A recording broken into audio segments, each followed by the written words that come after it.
A Bíblia é um livro composto por diversos outros livros. Então, é uma coleção de livros. E a sua divisão clássica ali está entre Antigo Testamento e Novo Testamento.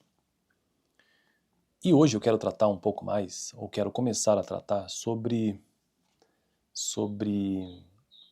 uma das partes desta grande história que é a Bíblia, deste grande relato que é a Bíblia, que é sobre Jesus, que está lá no Novo Testamento. O Novo Testamento, a Bíblia é dividida entre Antigo e Novo Testamento, sendo que o Antigo Testamento ele traz o relato da criação, o relato da queda e também um amplo relato sobre a história dos israelitas. Aí o Novo Testamento ele é focado 100% em Jesus, né? No cristianismo e na igreja primitiva. E também no fim dos tempos. Mas hoje quero tratar especificamente sobre Jesus como um dos elementos dessa grande história. A Bíblia é um magnífico livro de histórias, cheio de narrativas muito bem escritas. Mas ela é mais do que uma coleção de histórias, segundo o meu livro-texto base. Há uma grande história contada pelo conjunto de relatos individuais. No centro da grande história está Deus e o que ele está fazendo com o mundo e a humanidade.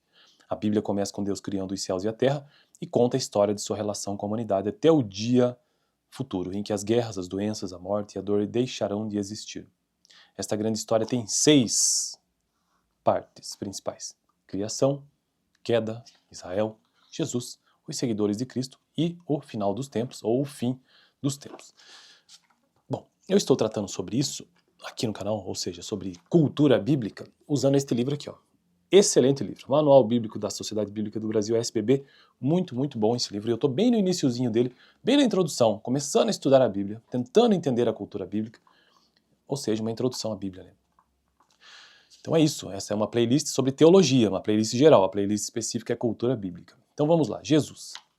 Os profetas prometeram mais que um simples retorno à terra. Eles falaram de outras coisas boas que Deus faria para o seu povo, inclusive liberdade para adorar e viver como o povo de Deus e a oportunidade de envelhecer sem medo. Isto ficou ainda mais difícil quando o povo se tornou prisioneiro em sua própria terra e foi oprimido por povos pagãos. No século I depois de Cristo, eles se sentiam como se ainda estivessem no exílio, sendo castigados por Deus, embora estivessem fisicamente na sua terra. Os romanos os governavam e eles não tinham liberdade para viver como o povo de Deus deveria viver. Mas as histórias centrais que os definiam como povo de Deus eram histórias de Deus agindo para resgatá-los. Ele fizera isso no êxodo e no retorno da Babilônia, e por isso eles criam que Deus o faria novamente. Esse primeiro parágrafo aqui, então, um preâmbulo acerca de Jesus, traz um breve resumo de todo o Antigo Testamento. Nesse contexto, aparece Jesus. Então, veja bem, nesse contexto, aparece Jesus, um mestre judeu que curava e falava do, abre aspas, reino, fecha aspas, de Deus, afirmando que Deus ainda estava no controle, apesar de seu povo estar sofrendo e sendo oprimido. Durante 3 anos, Jesus ensinou, curou e libertou pessoas de forças opressivas, anunciando que o poder de Deus podia ser visto no que ele fazia e dizia. Lucas capítulo 11, versos 16 ao 20. Jesus se importava com os pobres e excluídos da sociedade. Ele ajudou até estrangeiros desprezados que o procuravam. Mateus capítulo 8, 5 ao 13. Jesus dizia oferecer renovação para a nação, trazendo boas novas do perdão de Deus. Ele falava a respeito do templo de uma forma que sugeriria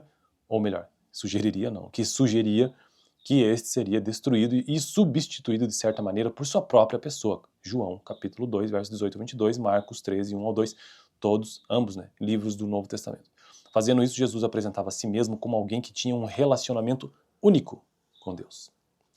Esta mensagem era blasfêmia aos ouvidos dos líderes judeus. Algo inaceitável para aqueles cuja vida dependia da existência do templo. Muitos deles estavam colaborando com os governantes romanos e não queriam a instabilidade que Jesus aparentemente trazia. Isto levou a uma trama para matar Jesus. João 11, 47 e 53. Surpreendentemente, Jesus não resistiu a isto. Ele parecia saber o que estava se passando e falava disso por meio de parábolas. Marcos capítulo 12, verso 1 ao 12. Além disso, Jesus considerava sua morte a realização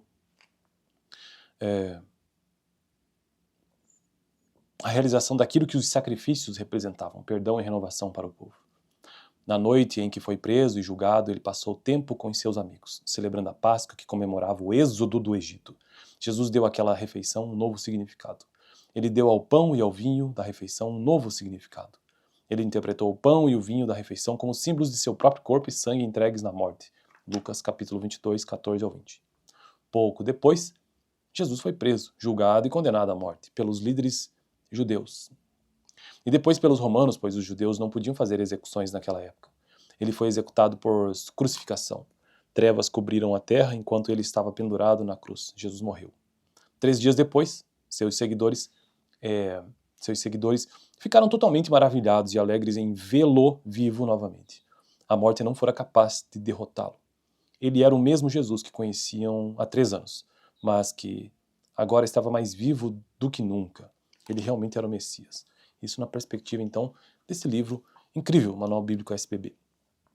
Finalizo assim a 4ª parte, né, sobre essa grande história que é a Bíblia. No próximo vídeo quero tratar sobre os seguidores de Cristo, 5ª e última parte. Depois a 6ª, antes de avançarmos nesse livro. Beleza? Então, fico por aqui, estou construindo essa playlist, né, só reforçando, sobre cultura bíblica, utilizando este incrível livro da SBB.